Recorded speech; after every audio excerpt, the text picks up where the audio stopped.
Hola, ¿qué tal? Sea bienvenido a la continuación de nuestra clase de los temas 10, 11 y 12 referente a las medidas de dispersión. Empecemos. Vamos ahora con las medidas de dispersión, pero para trabajarlas en datos agrupados. El rango no lo vamos a poder trabajar para datos agrupados, porque acuérdate que requiere dato mayor y dato menor, pero la desviación media, la estándar, la varianza y vamos a ver ahora el coeficiente de variación se van a trabajar para datos agrupados. Muy bien, muy bien. Para datos agrupados vamos a retomar el ejercicio de la clase pasada de los salarios. Este ejercicio, en el caso de medidas de dispersión, está en tu página 117, pero es la misma tabla que habíamos trabajado, que marcaba los salarios en miles de dólares y que se trabajaba para 50 personas, en este caso trabajadores. Y de ella lo que ocupamos es traernos a la marca de clase. Entonces te la estoy poniendo aquí en esta tercera columna, la marca de clase. ¿Por qué la marca de clase? Porque ahora las diferencias van a ser comparar. En datos no agrupados era a cada dato y la media, y aquí va a ser comparar a cada marca de clase con la media, ¿sí? Para este problema en la clase pasada ya habíamos obtenido a la media aritmética, que te la estoy poniendo acá abajo como 20.995. Muy bien, entonces lo que vamos a hacer es restar a cada marca de clase y la media. Entonces la primera operación que haríamos sería 12.495 menos la media, que es 20.995. También lo piden como diferencia absoluta y entonces encontramos que la resta nos da menos 8.5, pero como quieren valor absoluto, 8.5 lo colocamos entonces en este espacio. Muy bien. La siguiente columna va a salir a partir de esta que acabamos de encontrar. Y si te fijas, lo que hace es esas diferencias absolutas darles el peso que cada clase tiene al multiplicarlas por la frecuencia. Entonces, esa diferencia absoluta de 8.5 la vamos a multiplicar por la frecuencia que tiene esa clase, que en este caso es un 7. Entonces hacemos 7 por 8.5, 59.5, y vamos a ir llenando esta columna. ¿De acuerdo? Vamos a hacer la siguiente clase para que vaya quedando más claro.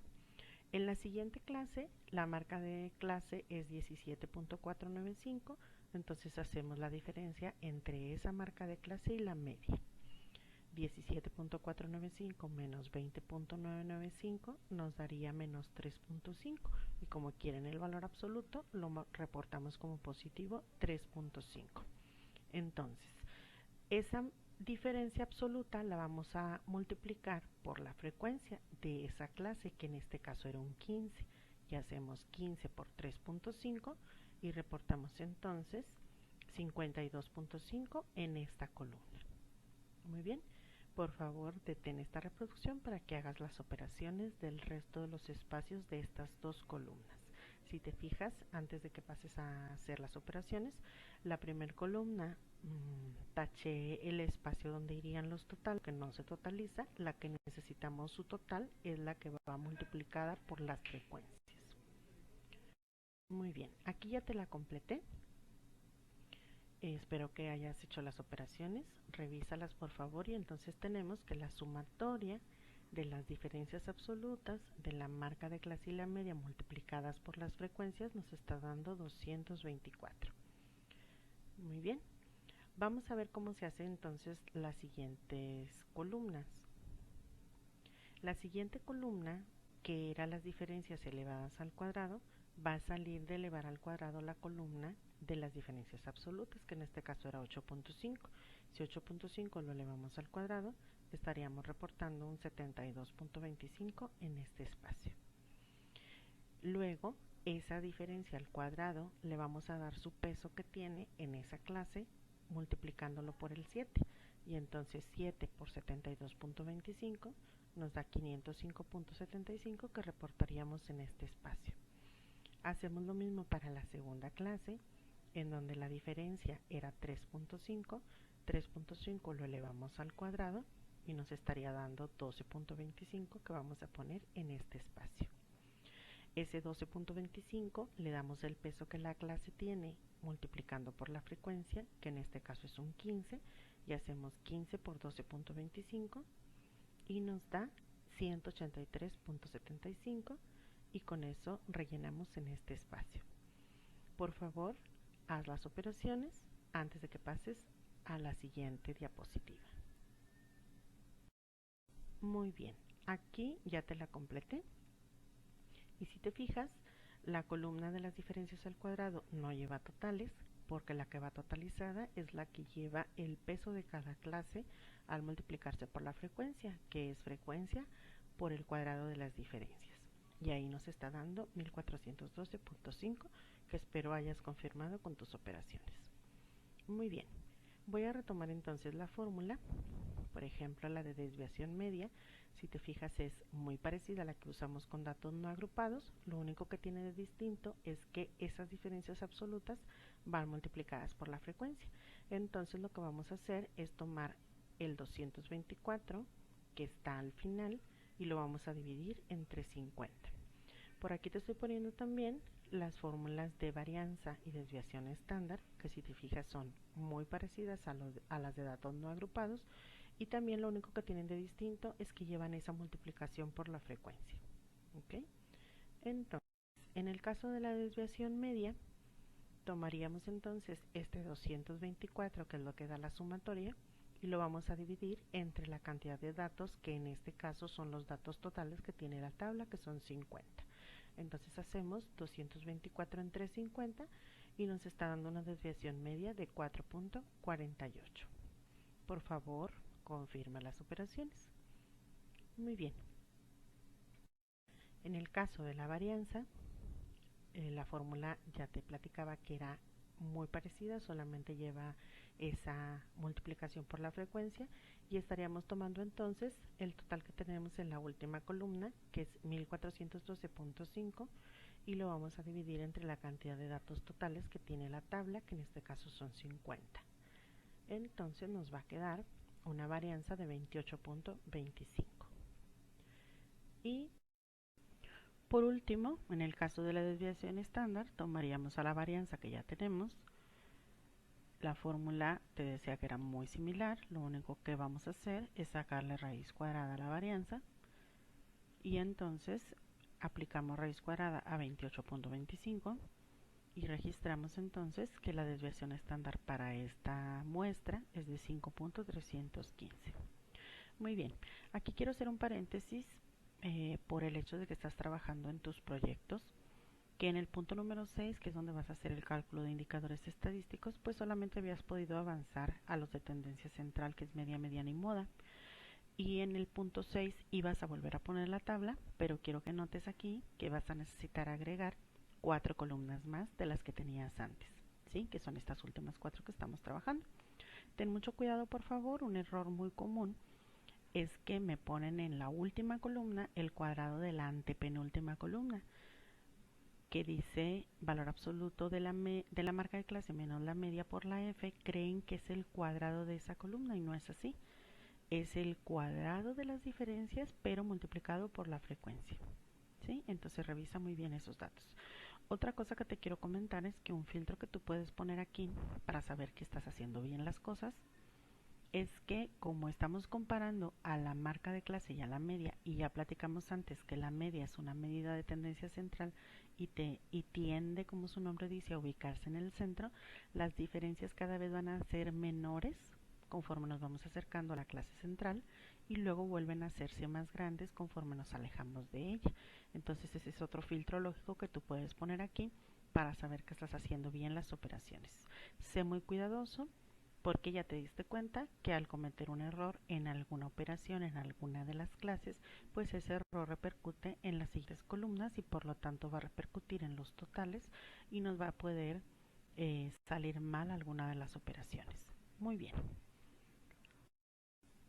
Entonces, a manera de conclusión, las medidas de dispersión que trabajamos hasta ahorita, aquí te estoy poniendo sus valores. Y por aquí tenemos que la desviación media y la desviación estándar tienen las mismas unidades que la variable estudiada. ¿Te acuerdas que habíamos dicho eso mismo de la media, mediana y moda? Entonces estaríamos diciendo, en el caso de este problema, $4.48, miles de dólares, 5.315 miles de dólares. La varianza tiene más aplicación en las áreas de investigación y en la estadística inferencial. Entonces, para nuestro caso, no va a tener mucho uso porque estamos en la estadística descriptiva, pero como ella nos facilita el cálculo de desviación estándar, por eso es que la utilizamos. ¿Sí? Entonces, la varianza lo que tiene de inconveniente es que las unidades no son las mismas que la variable estudiada porque los datos están elevados al cuadrado. La desviación estándar se va a ver muy afectada por los valores extremos. Yo te he estado insistiendo en tus proyectos que cuando tú levantas los datos y de pronto te encuentras a un dato que está muy alejado de los demás en los extremos, entonces eso va a hacer que se afecten algunos indicadores y entre ellos se afecta la desviación estándar. Un ejemplo de enunciado afirmativo descriptivo que tú podrías hacer utilizando estos indicadores, por ejemplo, en el caso de la desviación estándar, podría ser algo como la variación promedio de los salarios de los trabajadores es de más o menos $4.480 con respecto a la media, que es $20.995. ¿Qué quiere decir esto? Que cada trabajador en promedio se aleja de la media $4.480. Cada vez que pasas al siguiente trabajador, o en este caso a la siguiente clase, está alejado en promedio $4.480. Y el más menos significa que ese alejamiento sucede hacia los dos lados de la media, hacia el lado de los valores mayores y hacia el lado de los valores menores.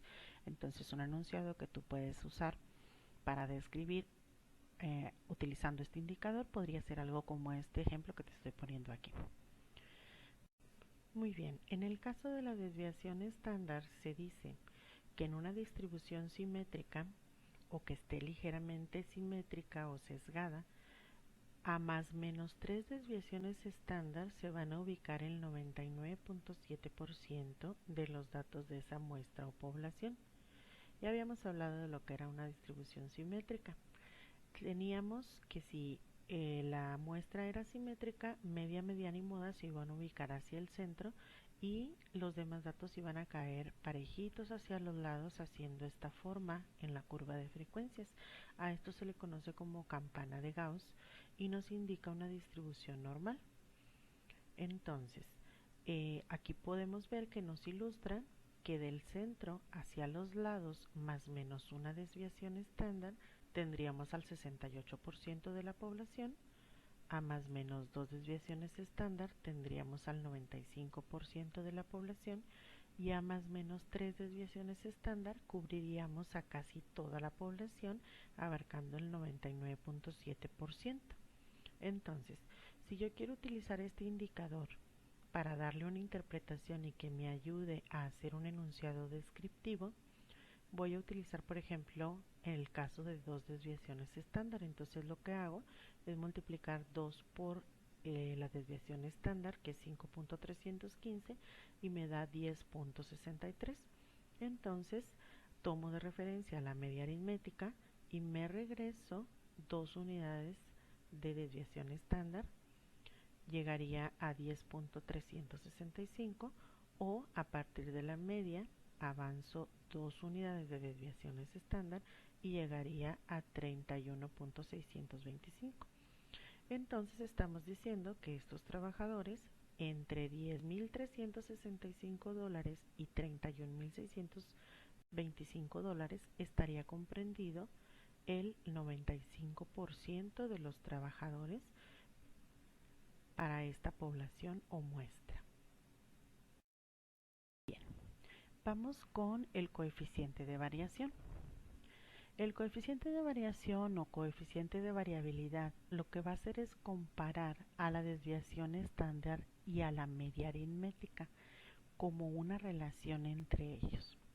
Como es una comparación, se le conoce como una medida de dispersión relativa. Entonces la fórmula que vamos a utilizar para calcular el coeficiente de variación va a ser la desviación estándar entre la media y por 100. Y lo multiplicamos por 100 para poder expresarlo como un porcentaje. Entonces, por sí solo, el coeficiente de variación no nos va a decir mucho, a menos que ese indicador se utilice para comparar a una población con otra o a una muestra con otra. Entre mayor sea el coeficiente de variación, estaríamos hablando de una muestra más inestable, y entre menor sea el coeficiente de variación, estaríamos hablando de una muestra más estable, sobre todo cuando nuestra muestra o población tiene que ver con algún producto, con algún enfoque de calidad. ¿De acuerdo? Muy bien. En tu página 128 viene un ejercicio que lo vamos a hacer aquí, viene otro y tú lo vas a completar. Y entonces dice, en un estudio acerca del consumo de electricidad se dividió en dos sectores a la ciudad, obteniéndose los siguientes resultados. Y para cada sector viene la media y la desviación estándar. Entonces, si hacemos el cálculo del coeficiente de variación, tendríamos que dividir a la desviación estándar y a la media y por 100. Y la pregunta en el problema dice en cuál de los dos sectores hay mayor variabilidad en el consumo de electricidad. Entonces, si hablamos del sector 1, estaríamos dividiendo desviación estándar entre media, que es 51 entre 480 y por 100, y nos daría 10.625. Como es un porcentaje, lo podemos expresar como 10.63. Y hacemos lo mismo para el sector 2, que sería dividir a 65, que es la desviación estándar, entre 690, que es la media, y por 100, y nos daría un coeficiente de variación de 9.42. Entonces decíamos ahorita que este indicador, entre más alto sea, habla de mayor variación entre los datos. Y aquí la pregunta era, ¿cuál de los dos sectores tiene mayor variabilidad en el consumo de electricidad? Y entonces, como nos está dando un valor más alto el sector 1, contestamos ahí sector 1. Muy bien, ¿cuál es la interpretación aquí? Imagínate que tú eres, por ejemplo, el encargado de mantenimiento de electricidad en la ciudad y que por alguna causa te sobró presupuesto. ¿Por qué sería importante conocer este dato, este indicador?